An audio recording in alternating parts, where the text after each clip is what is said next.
आबिद हुसैन शेख, आपका खैर मकदम है 4 TV न्यूज़ कर्नाटक एक्सप्रेस में। कर्नाटक में सेंचुरी के करीब पहुंचा किलर कोरोना वायरस, कुल पॉजिटिव 98। आरोग्य मंत्री का ट्वीट। दिन ब दिन कोरोना पीड़ितों की संख्या में बढ़ोतरी होती जा रही है। आज एक ही दिन में 7 व्यक्तियों की जांच रिपोर्ट पॉजिटिव आई है, यानी कल शाम से सुबह 8 बजे तक कुल 10 व्यक्तियों की रिपोर्ट पॉजिटिव आई है।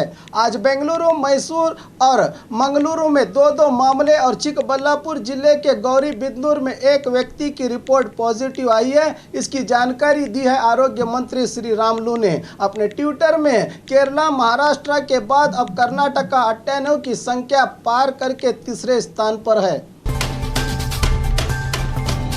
कोरोना वायरस को मात जीत कर लौटे वेंकटेश राघव।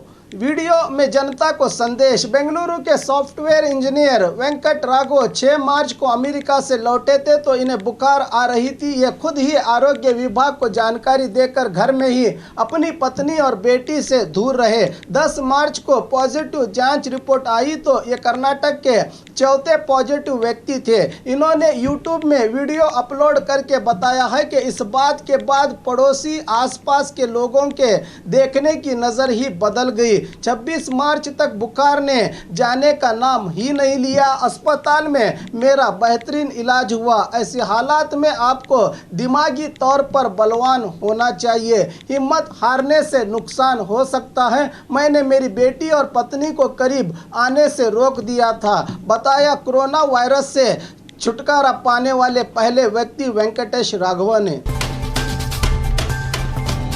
गोवा में फंसे कर्नाटक के कार्मिकों का बुरा हाल। एक वक्त के खाने को तरसते कार्मिक रोजी रोटी की तलाश में बीजापुर जिले के सिंदगी, मुद्देबिहाड़ और दूसरे ग्रामों से करीब 300 से अधिक परिवार गोवा में फंसे हैं। इन कार्मिकों में बूढ़े, बच्चे, महिलाएं हैं। इन लोगों को गोवा सरकार ने मापसे स्टेडियम के निराश्रित केंद्रों में रखा है। इन लोगों का कहना है कि यहाँ उनको सही ढंग का खाना नहीं दिया जा रहा। इनके साथ जानवरों से भी बदतर सुलूक किया जा रहा है, जिसके कारण ये आंसू बहाते हुए गुहार लगा रहे हैं कि इनको जल्द से अपने वतन पहुंचाया जाए। अब सवाल उठता है कि चुनाव के समय इनको ढूंढते आने वाले जनप्रतिनिधि अब कहां हैं? क्या इनकी तकलीफ दिखाई नहीं दे रही? प्रशासन को चाहिए कि इन लोगों को वतन पहुंचाने के लिए प्रयास करें।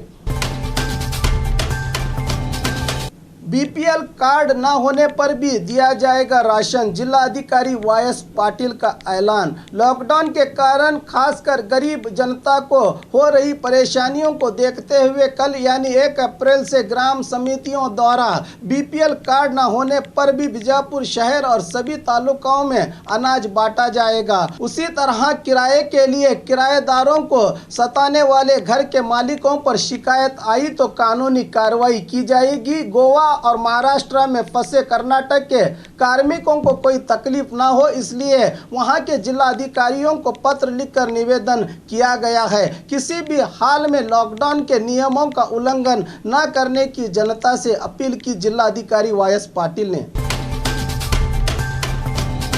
कोरोना वायरस बड़ी समस्या, इससे भी बड़ी समस्या कौन सी? देश में कोरोना वायरस की समस्या तो मुंह फाड़े खड़ी है, मगर इससे भी बड़ी समस्या राज्य में लॉकडाउन के कारण खड़ी है। कोरोना वायरस से सिर्फ 3 लोगों की मौत हुई है, मगर इस समस्या से करीब 10 से 14 लोगों ने आत्महत्या की है। यह समस्या है मद्यपान पर पाबंदी। राज्य में सभी बार, वाइन्स शॉप और सरकारी शराब की दुकानें बंद होकर आज को 10 दिन हुए हैं, जिससे शराब पीने वालों की हालत पतली हुई है। यह समस्या सिर्फ आम लोगों की नहीं बल्कि VIP और सियासतदान, IAS, IPS अधिकारियों की भी है। केरला में डॉक्टर्स की सलाह पर शराब दी जा रही है। तेलंगाना में 2 घंटे के लिए शराब की दुकानें खुल रही हैं जो ग्राहकों को पार्सल दे रही है। हमारे कर्नाटक में ऑनलाइन से भी शराब नहीं मंगवाई जा सकती है, ना ही इसकी परमिशन है। इन्हीं सब समस्याओं को देखते हुए बताया जा रहा है कि अब राज्य में भी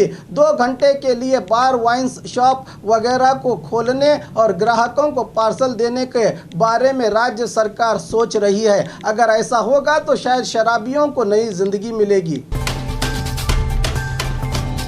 नकली मास्क बेच रहे 2 व्यक्ति पुलिस की हिरासत में। पूरे देश में फैले कोरोना वायरस के डर का फायदा उठाते हुए 2 व्यक्तियों ने सिर्फ 18 रुपये की लागत से बनियान के कपड़े से मास्क तैयार करके उस पर मेड इन जर्मनी का स्टिकर लगा के N95 मास्क कहकर करीब 500 रुपया एक मास्क के हिसाब से अब तक 70,000 से अधिक मास्क लोगों को बेचे और मेडिकल शॉप्स में भी देकर करीब 1,05,00,000 का बिजनेस किया है। आज बेंगलुरु के कल्याण नगर में नकली मास्क बनाने वाले सुरेश और असगर नामक आरोपियों को सीसीबी पुलिस ने दबोच कर इनसे 20 लाख कीमत के 12,300 मास्क जब्त कर लिए। मामला बानसवाड़ी पुलिस थाने में हुआ है दर्ज। इसकी जानकारी दी बेंगलुरु सिटी कमिश्नर भास्कर राव ने। लॉकडाउन में बाहर निकलने वालों पर कड़ी कार्रवाई, पीएसआई जगदीश की चेतावनी। कोरोना वायरस से निपटने के लिए आरोग्य अधिकारी, डॉक्टर्स और तालुका प्रशासन दिन रात मेहनत कर रहा है, मगर जनता है कि वाहनों पर सवारी कर रही है। इसी को देखते हुए बीदर जिले के औराद तालुका के पीएसआई जगदीश नायक ने लोगों से अपील की है कि बीदर जिला अधिकारी ने घर से बाहर ना निकलने का आदेश जारी किया है। इसी का पालन सबके लिए जरूरी है। इसी के तहत काम चल रहा है। गैर जरूरी घर से 2 व्हीलर्स लेकर जो भी निकल रहे हैं, हम उनकी बाइक को सीज करेंगे और 15 अप्रैल 2020 तक गाड़ी को रिलीज नहीं करेंगे। लिहाजा कानून का पालन करने को कहा पीएसआई जगदीश नायक ने।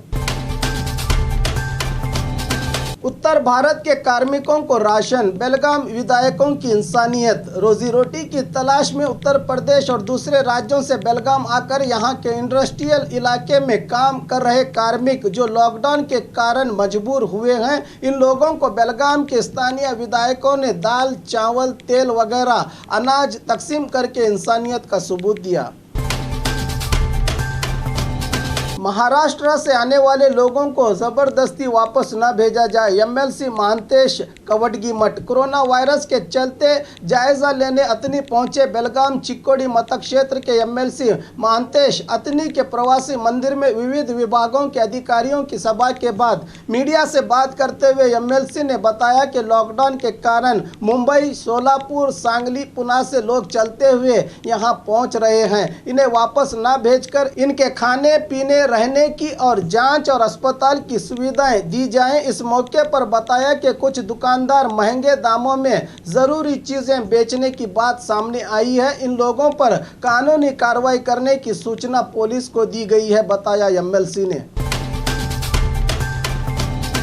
सभी लोगों को मास्क पहनने की जरूरत नहीं, हेल्थ कमिश्नर का सर्कुलर। कोरोना वायरस से बचाव के लिए बहुत से डिपार्टमेंट और मेडिकल शॉप्स वाले मास्क पहनने का जनता पर दबाव डालने की बात सामने आई है। इसी को देखते हुए बेंगलुरु आरोग्य विभाग के कमिश्नर ने सर्कुलर जारी करके साफ तौर पर बताया है कि सिर्फ वायरस से शंकित पीड़ित, इनका इलाज कर रहे डॉक्टर्स, नर्सिस, पैरामेडिकल सिब्बंदी या फिर वो इंसान जिसको सर्दी खांसी है वही लोग मास्क पहने। बाकी सब लोगों को मास्क पहनने की कोई जरूरत नहीं है। अगर पहनना ही चाहते हैं तो 3 कोटिंग वाले मास्क लगाएं। N95 जैसे मास्क की जरूरत नहीं है, सलाह दी है हेल्थ कमिश्नर ने।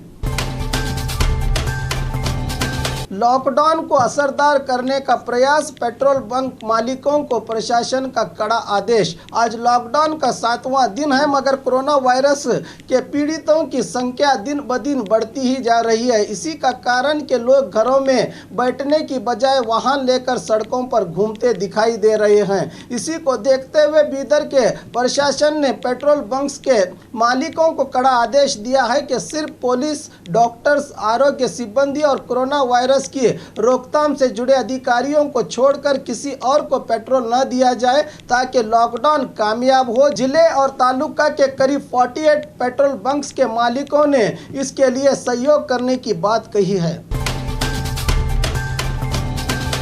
मजदूरों को वतन पहुंचाकर वापस लौटे अधिकारियों का स्वागत। पिछले दिनों अपनी रोजी रोटी के लिए कर्नाटक आए राजस्थान, उत्तर प्रदेश, पंजाब, हरियाणा और दूसरे राज्यों के करीब 2500 मजदूर अपने वतन जाने के लिए बीजापुर जिला चड़चान तालुका के धुलकेड़ ग्राम के चेकपोस्ट पर बैठे थे। इनकी हालात देखते हुए जिला अधिकारी वायस पाटिल ने 60 बसेस की व्यवस्था करके कुल 120 चालक और निर्वाहकों के साथ 7 अधिकारियों को इन मजदूरों को सुरक्षित वतन पहुंचाने भेजा था। शनिवार यहां से निकले ये लोग मजदूरों को पहुंचाकर आज ही वापस लौटे तो धुलकेड़ ग्राम के ग्रामस्थों ने इनका गर्मजोशी से स्वागत किया। मजदूरों के साथ गए पीएसआई महादेव एलगार ने बताया कि रास्ते में बहुत से राज्यों के लोगों ने खाने की व्यवस्था की। चालक और निर्वाहकों की भी तारीफ की पीएसआई ने।